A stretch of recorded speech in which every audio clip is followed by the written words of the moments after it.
नमस्कार, जय माता दी। मैं हूँ आपकी अपनी लाइफ डिज़ाइनर जीतू आचार्य। बुध का गोचर मीन राशि में, और ये गोचर कुछ ज़्यादा इम्पैक्टफुल रहने वाला है इस बार। एक तो संवत शुरू होने वाला है, नया साल, हिंदी कैलेंडर का नया साल शुरू होने वाला है।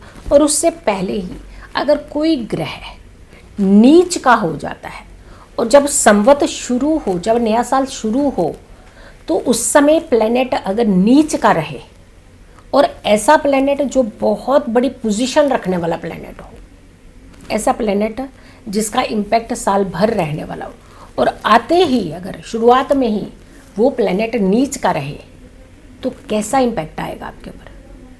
धन के स्वामी, आपकी वाणी के स्वामी, आपकी बुद्धि के स्वामी बुध नीच के हो रहे हैं। मीन राशि में ये नीच के होते हैं, और कन्या राशि में ये उच्च के होते हैं। कहीं एक तरफ एग्जॉल्टेड और दूसरी तरफ डेबिलिएटेड का ये जो कॉम्बिनेशन है, ये बड़ा स्ट्रॉन्ग सा कॉम्बिनेशन है। और सबसे बड़ी बात होती है कि जब कोई प्लैनेट साल की शुरुआत में नीच का हो, तो उसका इम्पैक्ट साल भर कहीं ना कहीं बना रहता है।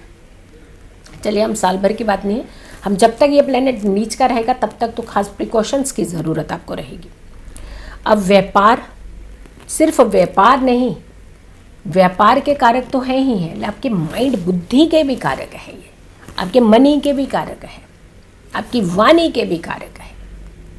और ये स्वामी रहते हैं कन्या के और मिथुन के, यानी एक तरफ वर्गो के लॉर्ड हैं, दूसरी तरफ जेमिनी के लॉर्ड हैं। तो ये होते हैं जा कर के मीन राशि में नीच करके। तो नीच के हो रहे हैं बुध, तो किन चीज़ों से आपको बचना है, किस तरीके का इम्पैक्ट ये आपके ऊपर डाल सकते हैं, किस तरीके की बड़ी बड़ी प्रॉब्लम्स जो हैं वो क्रिएट कर सकते हैं, तो हमें कहाँ बचने की ज़रूरत है और कैसे बचने की ज़रूरत है।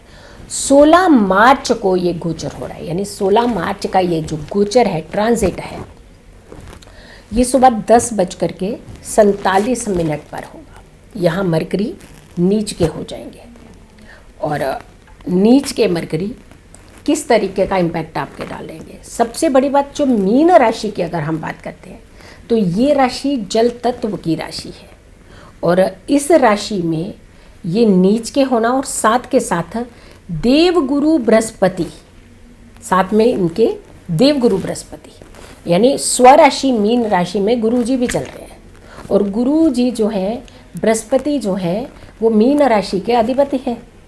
तो कहने का मतलब ये है कि एक तरफ गुरु की राशि में बुध नीच के हो रहे हैं, वहीं स्वराशि के जुपिटर भी हैं, गुरु भी हैं। तो कैसा कुल मिलाकर के इसका इम्पैक्ट जो है कैसे रह सकता है।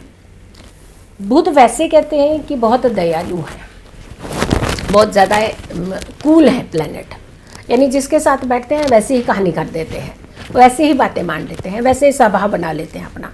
एडजस्टमेंट जो लेवल है ना, इनके पास सबसे ज़्यादा है। हर राशि के साथ एडजस्ट हो जाते हैं, ये हर राशि के लॉर्ड के साथ एडजस्ट हो जाते हैं, यानी ये कहीं भी ज़्यादा ना तंग नहीं करते हैं, जिसके साथ बैठे वैसे ही गुण गाने लगते हैं। लेकिन कहीं कहीं ये बहुत ज़्यादा इम्पैक्टफुल, डीपली कुछ चीज़ों को माइंड जो है ना बहुत डीपली लगाने लग जाते हैं कई बार। तो कहते हैं excess is everything is bad.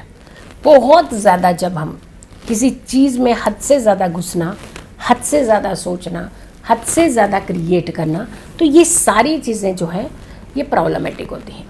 लेकिन थैंक गॉड कि गुरु वहाँ पे बैठे हुए हैं, बृहस्पति वहाँ पे, और स्वराशि के बृहस्पति हैं, तो इन चीज़ों को थोड़ा सा बैलेंस भी कर देंगे, वरना तो खूब सारी उथल पुथल मचाने वालों में से आ जाते हैं ये।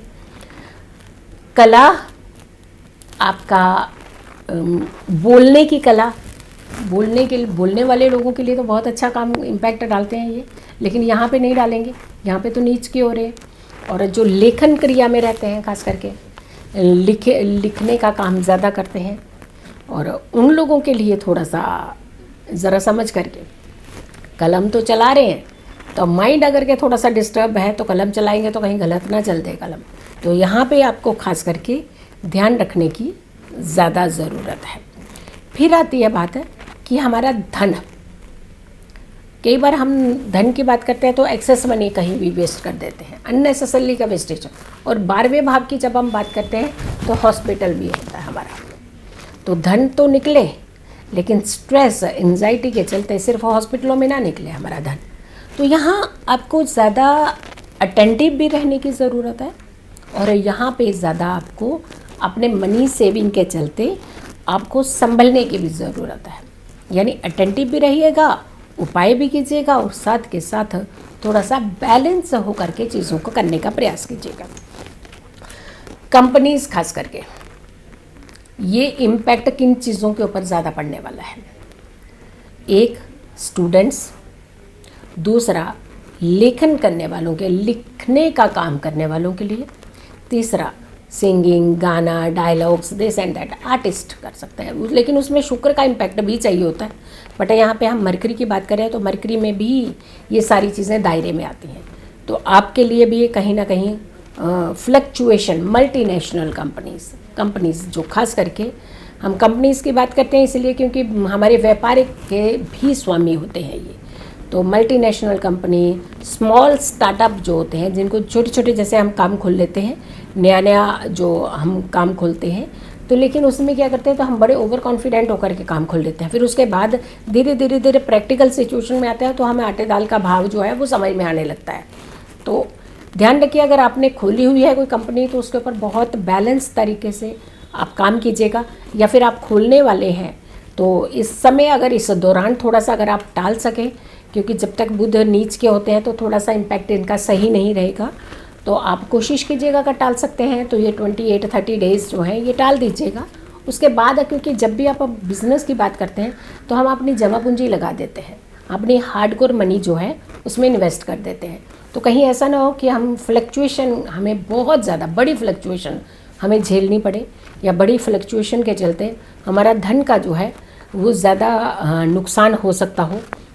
तो इस समय खुली हुई है कंपनी आपकी तो बहुत फोकस हो जाइए उसके ऊपर, और अगर खोलने जा रहे हैं तो बहुत ही ज़्यादा सोच लीजिएगा, बहुत ज़्यादा अटेंटिव हो जाइए, क्योंकि यहाँ पर आपके लिए दिक्कतें आ सकती हैं, प्रॉब्लम्स आ सकती हैं। फिर आती है कुछ ऐसे लोग जो बोलने का काम ज़्यादा करते हैं, जैसे कंसल्टेंसी की बात करते हैं, वाणी का प्रयोग जहाँ भी ज़्यादा होता है उन लोगों को खास करके संभलने के, हम उपाय बताएंगे, कुछ उपाय हैं जो आपने ज़रूर करने हैं, और उसका इम्पैक्ट, अगर आपकी चीज़ें सारी अच्छी भी है तो भी आप उपाय कर लीजिएगा, क्योंकि जब प्लैनेट कभी भी नीच का होता है तो वहाँ दिक्कत करता ही है। और नेटवर्किंग करने वाले लोग खास करके, और ऐसे लोग जो कंसल्टेंसी का काम बहुत ज़्यादा करते हैं, जिनका वाणी के माध्यम से बहुत धन मिलता है, जैसे हमारे जैसे लोग हैं, हम भी वाणी का प्रयोग जो है वो ज़्यादा करते हैं, तो हम लोगों को भी खास करके मरकरी का खास ध्यान रखना चाहिए, क्योंकि मरकरी जुपिटर की राशि में जाकर के नीच के हो रहे हैं। तो हमारे लिए भी बहुत अच्छी संभलने की ज़रूरत है, हम भी ध्यान रखेंगे, हम भी बोलते हुए बहुत सारी चीज़ें सोचेंगे, लेकिन आपके लिए इसीलिए बता रहे हैं क्योंकि आपको भी इन चीज़ों का खास करके ध्यान रखना है। जो लोग भी कंसल्टेंसी का काम कर रहे हैं, बोलने का, वाणी का काम कर रहे हैं, उन्हें खास करके ध्यान रखना है, संभल करके चलना है, अटेंटिव होकर के काम करने हैं। और हाँ, डेफिनेटली थोड़े उपाय हम ज़रूर बताएंगे अभी कि उपाय आप ज़रूर कीजिएगा। और स्टॉक मार्केट में जो लोग काम करते हैं तो आप भी ज़रा ध्यान रखिएगा, क्योंकि ये फ्लक्चुएशन वाला प्लैनेट आपको डिस्टर्ब करेगा, और 12वें भाव में ये लॉस की तरफ इंडिकेट कर रहा है। तो आप भी अगर कभी इस तरीके का कुछ शेयर मार्केट है या इस तरीके के पैसे लगा रहे हैं तो बहुत संभल करके लगाइएगा, सलाह कर लीजिएगा, या बहुत छानबीन कर लीजिए, उसके बाद कीजिएगा, अदरवाइज़ थोड़ा सा शांति हो जाइए, थोड़ा समय ये टाल दीजिएगा। उपाय आपको क्या क्या करने हैं?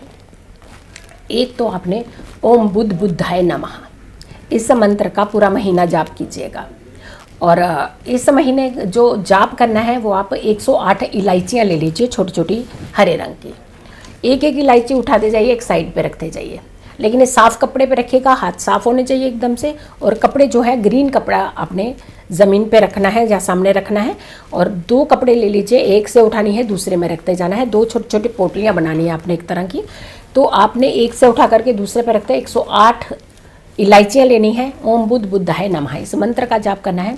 फिर दूसरे दिन उस पोटली में से दूसरी पोटली में करनी है। तो ये रेगुलर 28-30 डेज़ आप इस उपाय को करते रहिएगा, और उसके बाद इन सारी इलायचियों को एक एक एक करके आप खाना शुरू कर दीजिएगा। आपके बहुत ज़्यादा एनर्जी चेंज होगी, बहुत लाभ आपको मिलेगा और आप सुरक्षित रहेंगे, सेफ रहेंगे और सबसे बड़ी बात है एनर्जेटिक रहेंगे आप, और कोई भी फैसला आपका गलत नहीं होगा, नुकसान नहीं होगा। सो वीडियो को ज़्यादा से ज़्यादा शेयर ज़रूर कीजिएगा। हर दिन हम सुबह 6 बजे राशिफल के साथ भी हाजिर होते हैं, तो राशिफल भी ज़रूर देखिएगा। इस वीडियो को ज़्यादा से ज़्यादा लोगों तक ज़रूर पहुंचाइएगा। मेरी आने वाली हर वीडियो को ज़रूर देखिए। तब तक के लिए नमस्कार।